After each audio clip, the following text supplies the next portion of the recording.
Hello friends. तो यहाँ पर हमें प्रोजेक्शन ऑफ लाइन का एक प्रॉब्लम दिया गया है जिसके अंदर हमें लाइन के दो एंड्स एम और एन दिए गए हैं। तो हमें एम एन में ही इंडिकेट करना है। एम एन 90 mm लॉन्ग दी गई है तो गिवन डेटा में टी एल इक्वल टू 90 लिख लेते हैं। Is inclined at 30 degree to H P, यानी कि ट्रू लेंथ का एच पी के साथ इंक्लिनेशन 30 डिग्री है तो थीटा इक्वल टू 30 डिग्री आएगा। बाद में हमें दिया गया है the plan of line M N makes an angle 45 degree. तो प्लान यानी कि टॉप व्यू, तो टॉप व्यू का एंगल हमें दिया गया है 45 डिग्री, तो बीटा इक्वल टू 45 डिग्री आएगा। फिर हमें प्रोजेक्शंस ड्रॉ करने हैं लाइन के। तो इसके लिए हम सबसे पहले एक्स वाई लाइन को ड्रॉ कर देंगे। यहाँ पर एक तरफ हम x और दूसरी तरफ y दिखा देंगे एक्स वाई लाइन के लिए। फिर यहाँ पर हमें देखना है कि पॉइंट की पोजीशन कहाँ पर है, तो वो एच पी से कहाँ पर है। तो the end capital M of line is 15 mm above H P. तो एच पी से ऊपर है तो एक्स वाई लाइन से ऊपर ही आएगा। तो यहाँ पर हम 15 mm डिस्टेंस ऊपर की तरफ लेकर एम डैश दिखा देंगे। बाद में हम वी पी से पॉइंट कहाँ पर है वो देखेंगे। तो 10 mm in front of V P है, 10 mm in front of V P है। इसका मीनिंग कि ये पॉइंट जो है वो एक्स वाई लाइन से 10 mm नीचे आएगा। तो यहाँ पर हम एम पॉइंट को दिखा देंगे बिना डैश के, और इसके डिस्टेंस को हम यहाँ पर दिखा देते हैं। ऊपर हमारा 15 mm होगा, नीचे हमारा 10 mm होगा। फिर इन दोनों पॉइंट्स में से लाइंस को एक्सटेंड कर लेंगे।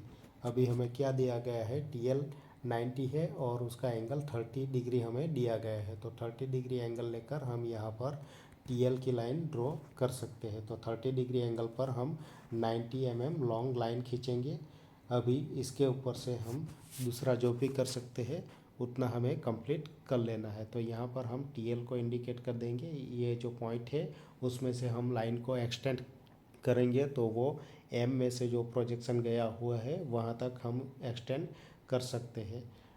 बाद में यहाँ पर से हम चाप भी ड्रॉ कर सकते हैं। एम पर परिकर रखेंगे और पेंसिल को एक्सटेंड की गई लाइन के ऊपर रख के यहाँ पर आर्क हम ले लेंगे। अभी इतना हमारा दो डेटा में से ही कंप्लीट हो जाएगा। बाद में हमें क्या दिया गया है, 45 डिग्री का एंगल दिया गया है, टॉप व्यू का एंगल दिया गया है।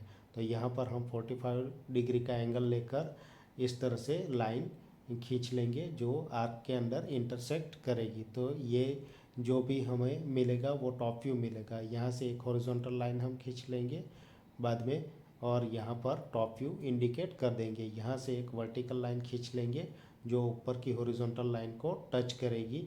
तो वहाँ पर जो भी हमें पॉइंट मिलेगा उसके साथ अगर हम एम डैश में से लाइन को कनेक्ट करेंगे तो वो हमें फ्रंट व्यू मिलेगा।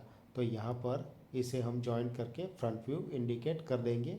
एंड डैश से दूसरे एंड को इंडिकेट कर देंगे।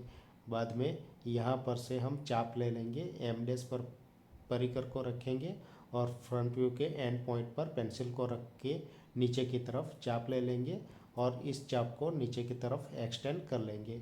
तो ये नीचे की हॉरिजॉन्टल लाइन को जहाँ पर भी कट करेगा वहाँ पर हमें एक पॉइंट मिलेगा। उस पॉइंट को हम एम में से ज्वाइन करेंगे तो ये हमारी ट्रू लेंथ हो जाएगी। ये ट्रू लेंथ 90 ही आनी चाहिए तो हमारा प्रॉब्लम सही होगा। फिर यहाँ पर हम n1 डैश और नीचे n और n1 पॉइंट दिखा देंगे। ये अंदर का ट्रू लेंथ का जो एंगल है वो 5 होगा और ये फ्रंट व्यू का जो एंगल है वो अल्फ़ा होगा। यहाँ पर हम लिख देंगे locus of points N dash and n1 dash. यहाँ पर लिख देंगे locus of points N and n1। जो भी डेटा हमें नहीं दिए गए हैं उसे हम आंसर में दिखा देंगे। यहाँ पर फ्रंट व्यू मेज़र करने पर 72 mm होगा, टॉप व्यू मेज़र करने पर 78 mm होगा, 5 मेज़र करने पर 37 डिग्री होगा और अल्फ़ा मेज़र करने पर 38 डिग्री होगा। Thank you.